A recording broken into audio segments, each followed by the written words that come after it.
And a happy new year to you and your family. I hope the new year brings you all you need and want. So how could you make that happen? How could you bring something new to this new year? The secret is in two questions that evolved for me from a cake. Hello, my name is Paul Harvey and I am a midlife coach, and you are listening to a life, passion and business shortcast. Now, over the last few years, I have spoken to hundreds of people and I've discovered that our story is everything, because what we do, feel or experience is based on the stories that we tell ourselves. This shortcast is a bite-sized episode to explore the ingredients of a good life. We bring out the thoughts, tips and tools so you can try them on for size. So let's explore and see what is possible. Today, as I am recording this podcast, it's a significant day in the Christian calendar, as it's the last official day of Christmas. It is the eve of Epiphany, and tomorrow is King's Day. And tradition has it that Christmas decorations come down today or bad luck might follow. And tomorrow is the start, or we return to normal life. And my mother was big on this tradition. She always had these Christmas decorations down, actually before Epiphany, thinking about it. For my wife and I, Epiphany and King's Day have become a tradition that has grown out of a French cake. Yes. Years back, I travelled to France around this time on a regular basis, always just after Christmas, and was always served this pastry, which is a sweet almond filling. In that tradition, a bean or a coin is hidden inside the cake, and the person who gets the bean is crowned as the king of the party. And then there are all sorts of things that go on around this, and the King's and Epiphany parties happen across the world in different cultures. It's been nearly 10 years since I started making this cake. And it's a thing that needs to be shared, of course. You can't eat a whole one of these things. You can, but it's probably not a good thing to do. So it needs to be shared with friends. And while I could ask people to come round and have cake, I needed more of a significant reason. And that was when I discovered Epiphany. And it created a reason to bring my friends together, share a meal, and eat King's cake.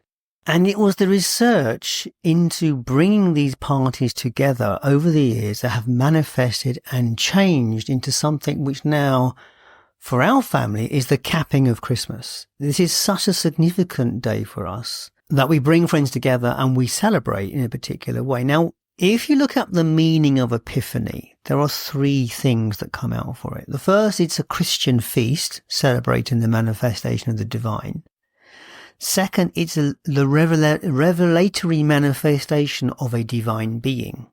And the third one, which I think gets used a lot more than the first two, is the sudden insight or intuitive understanding.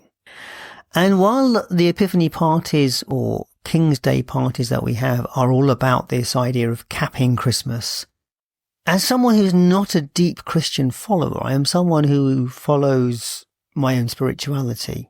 But I do have a warming to these festivals because of the background meaning behind them. And this idea of insight and intuitive understanding, I think, are a really valid aspect of the Epiphany, of the time of Epiphany. And so in the parties that we've had over the years, we've often brought questions to the table, but the key question we bring every time is wisdom. Where is your wisdom? Where will your wisdom come from? And how will you embody that wisdom in the coming year? And so we're getting to the questions I was suggesting that could be useful to help you find your success that you're looking for this year. What was it in the last year that you discovered or learned through experience, be it good or misadventure, that you now discovered some wisdom from, and you will take that forward into the new year? And that's a fantastic thing in a way, isn't it? It's this idea of, it can be positive or negative. It can be a failing, just as easy as it can be a success. But when we learn from those things and bring them forward, that's how they change our lives for the better. And that's been the essence of it every year now. We bring people together around the table and we ask those simple questions. What have you learned in this last year that has made a difference to you, changed you in some way, and will change you going forward? In simple terms, where was your epiphany in 2024?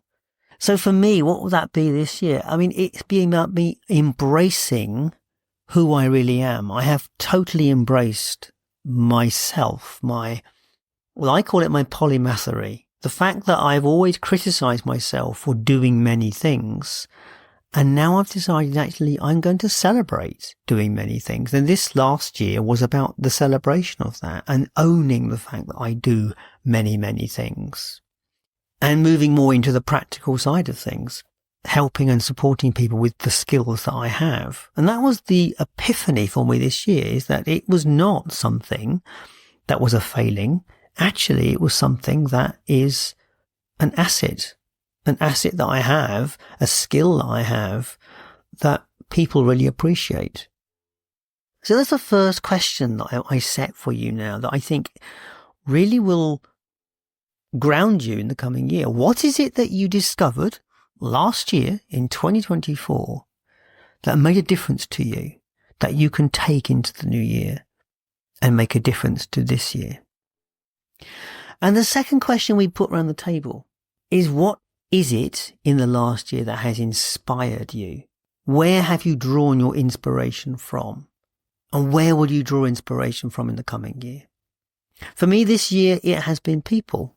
My wife, for one, who is working with a degenerative illness.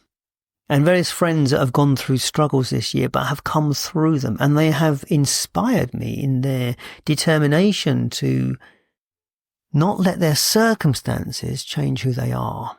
Well, I guess they are changing who they are a bit, but not allow that to change or make a difference in terms of totally, because some things do crush us, that's for sure. And until we get back up again and go, yeah, I can do this. So that's been inspiring to see my friends do that this year, and my wife do that too. So what has inspired you in 2024, and how could you use that inspiration in 2025? At the end of the day, we are beings that need to learn from our past. We are not our past. We are who we are now. But there's no doubt that our past does affect who we are now. It does change us in some way. And the key to this for me, the epiphany, the party, this idea is that we get to choose the bits that we want to allow to change us. We get to choose how we behave. And that's always the case. We always get to choose who we are and who we present in the world.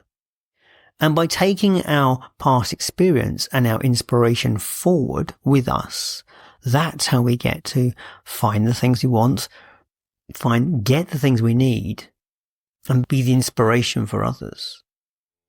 So last night we had a party here. We had 11 people around the table. It was a big table. We had shared food, and we all lit a candle at the beginning from the central candle, because we all brought our light to the table. So I'd like to invite you to bring your light to the table and have an amazing 2025, bringing with it all of the shared wisdom and inspiration that you picked up last year. Now, as always, these things are best done in a journal. Writing this stuff up is the most powerful way that you can connect with your higher self or your higher being. Because when you write it down, you commit to it on some level. And it's something you can refer back to, which is always valuable. Because as I said before, our memories are so flexible, and we will recreate the past to match our current thoughts. So writing it down is a very powerful tool and a memory aid, that's for certain. So if you can take the time to journal on this. What did I learn from 2024 and what inspired me? If you have any thoughts on this, I would love to hear them. Do reach out to me. As always, thank you so much for being on this journey with me. Do check out the resources at lifepassionandbusiness.com, particularly Focus Coaching, a tool that will get you from where you are now to where you want to be. If you've enjoyed this podcast, please share it with a friend or give us a review, because that's always appreciated. And give us 5 stars if you can. As always, thank you for your time and attention. I will catch you next time. All the best.